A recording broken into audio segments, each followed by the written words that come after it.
Hello, my name's Paddy. I'm the Mind Guy.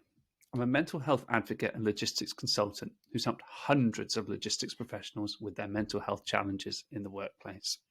Today, on our Stress Awareness Month podcast, I'm joined by Sharni Mandair, the Business Development Manager for Flagship Partners, one of the foremost transport training businesses in the Midlands. Hi, Sharni, how are you? I'm good, thank you. How are you? Oh, good. I'm good. We're doing this on, not in April. We're doing this in on one of the sunnier days of March, which I'm really happy about, actually. Surprisingly. It's lovely, isn't it?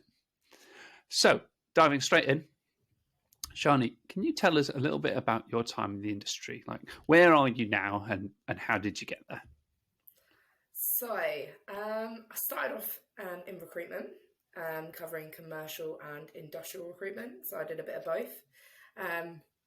Came across quite a few challenges in those roles. And then due to COVID, I was made redundant. But I think that gave me a good push to be able to maybe change my career. So kind of grateful, and I feel like some things happen for a reason. And it might be a blessing in disguise. So, and that's how I found Flagship Partners. And I joined doing sales, and then my roles just developed from there. So that's me. Nice. I think a lot of people So I was semi-made redundant during COVID as well. It was a really weird one because I think a lot of people use that. So it sounds like you did as well. Use that as a bit of a push to do something different, and that for me that worked, and it sounds like it worked for you as well, which is nice. Definitely, yeah. So, in your current role, what is it that you find stressful? I would say obviously doing any sales role can be quite stressful, just because you've got targets, you've got timescales to be able to react to. But also, as my time's developed at Flagship, I've taken on quite a few different roles in that. So I also teach a lot of the training that we provide. So that's something I do, as well as still looking after the sales side. So I would say it's more of having that balancing act. But I would say I'm someone that enjoys pressure because it motivates me. But that's not the same for everyone. So I can understand why that can be quite a difficult challenge for some. But for me, if I keep my level of work at a good kind of, what's the word I'm looking for? If I keep my workload at a certain level, and I know I'm quite organised, then the stress is quite good for me to a certain extent. But it's just sometimes when you don't have your ducks in a row, you sometimes feel like you're getting swallowed. Yeah, that makes perfect sense. It feels like it, for me at least, it sometimes feels like you've kind of got that unending, like you're on a roller coaster and you're very much the passenger. Exactly that.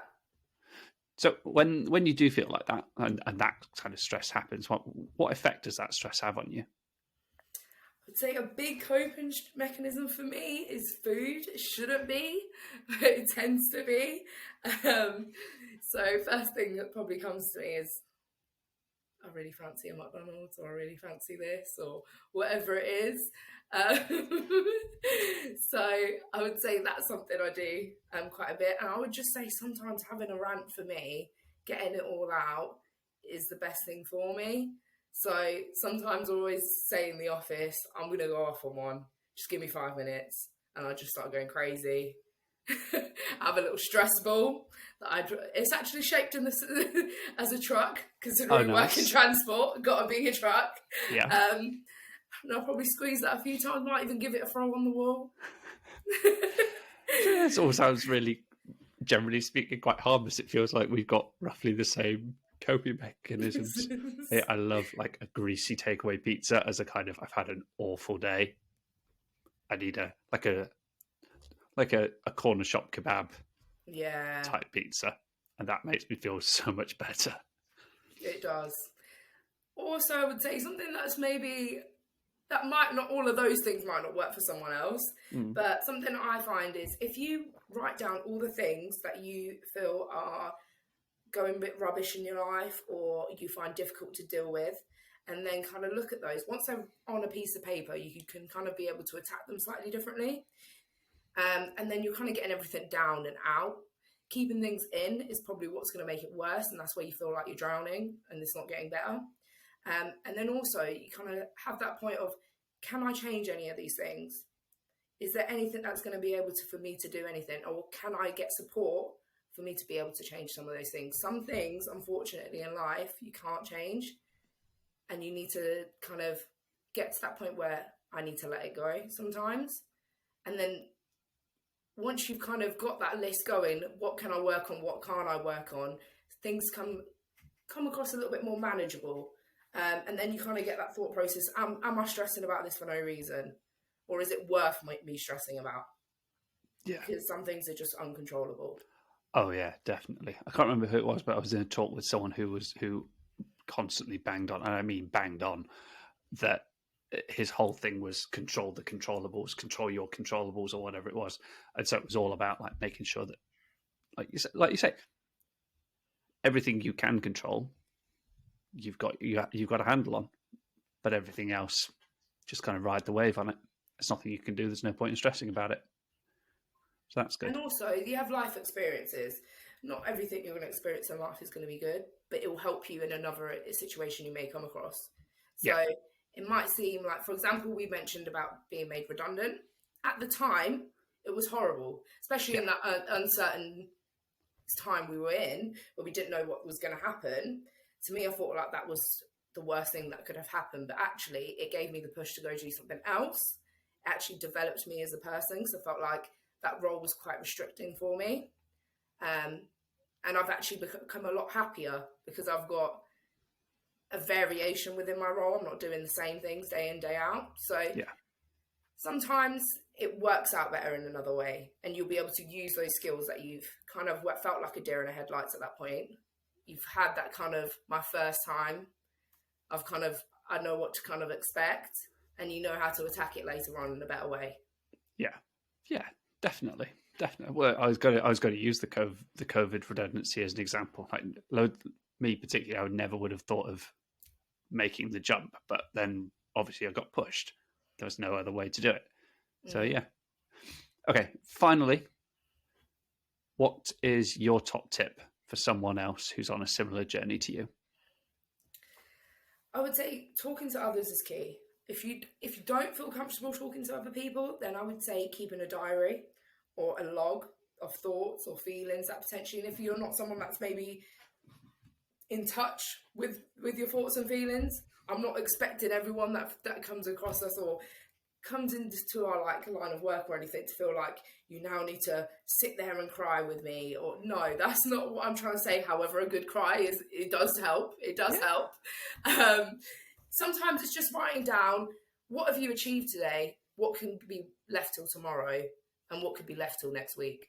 So you kind of got a more manageable kind of to-do list, because I know I have an urgent to-do list and I have a general to-do list. Things that need to be done, but is it a time constraint thing? Maybe not. So am I worth me stressing my whole week trying to think I need to get everything on this list done? It's not feasible. And are you putting yourself on the back burner for a to-do list? And then also writing down things that you appreciate in your life, because that will make you get a good handle on, is this worth me spending so much time stressing about? Is this me? Is it worth me getting upset about potentially? And then in the forefront, it makes you appreciate those things that you do have, because we're in quite, I would say, me and yourself, Paddy, we're in quite a good position. I'm thankful for that, and I'm thankful for the things we have got. And there's a lot of people in a lot of worse off predicaments, but it doesn't mean what you're going through isn't something to be upset about or to be stressed about. It definitely is, but it sometimes helps you put things into perspective. Yeah, definitely. I think there's a tendency when we talk about putting things in perspective, like you say, that some people sort of think, well, other people have got it way worse than me or whatever. But actually, like you say, whatever you're coping with, it's real to you. Valid. And yeah, it's all completely valid. It's not to say that other people don't have other different, more severe challenges, but they're not your challenges. And everyone deals with those challenges differently. So 100%. What is valid to you may not be valid to another, but you're the one dealing with it. So I wouldn't ever take someone's opinion to heart, because they're not in your shoes. They're not going through what you're going through on a day-to-day basis. And also, if you're not someone that likes talking to people, could be watching things like these podcasts or some of other Paddy's podcasts, because if Paddy mentions topics that you might actually have a similar situation going through, or whatever it may be, you may feel like, actually, I'm not alone. There are other people going through this. And that's something we come across a lot with, especially with our training. And in the industry we're in, there's a big stigma around men speaking about the issues that they deal with. And we find once we get all those drivers in a room, they all tend to start speaking about the issues that they have. But because they're lone working all the time, there's already a stigma around talking about your feelings or your thoughts or potentially the way you feel. Sometimes it's just about sitting in a room with like-minded people. And that's not going to a mental health support group. That doesn't mean that. It could be, I have an interest in golf. And actually I've seen in my local Facebook forum that actually this group of people meet up on this day and they do the 12 holes. That could be something. And then actually you get a conversation going, something to look forward to. And then sometimes it unravels. You actually have similar situations that you're going through. And then having different people sometimes have a different outlook changes your perspective a lot, which I feel is quite helpful, because sometimes if you always look at one problem from one angle, you might not always see a solution. So that's why team working is always great. That's not in a workplace. That's why we say it works well, is because everyone has a different outlook. The solution might just not be in the forefront of your mind because you're dealing with the problem for a long period of time. So it only comes across one way. And also there's a lot of, I would say, free services that you can come across. And not only that, a lot of companies, yes, they might not be charities, but we're more than happy to give advice I would say on a very regular basis. We sometimes get mistaken for like mental health lines because of Google AdWords, we tend to come up quite high. But I have no problem speaking to someone that has an issue they're going through. Just because we don't actually technically offer that service doesn't mean there's not someone that's there to speak to you. And the small things make a big difference. So that's why food, for me, it is a solution to a lot. However, I'll try to make it a fun thing within the office. Like, we like to have days out eating, or then like on this day, we're all going to decide if everyone's in the office, we might get food. Something to look forward to, especially for us people that are trainers, consultants. Again, they're quite lone working. You're probably going to end up seeing each other in the office maybe once or twice a month. So getting those crucial times where even if it's half an hour on a quick call, just to check, is that person all right? Could it even be 10 minutes? It doesn't have to be 30 minutes of your life, but they make a big difference. Yeah, absolutely. No, I completely agree. It is one of those things that this connection between other people just makes such a massive difference to how you feel. So yeah. Well, thank you so much, Sharni. Thank you so much for your time. It's been really nice to get to know you a bit more and to talk about this sort of stuff. So happy to come anytime, Paddy. I'll hold you to that. Brilliant. Right. Well, that's it from us today. So thank you so much, and I will speak to you all later.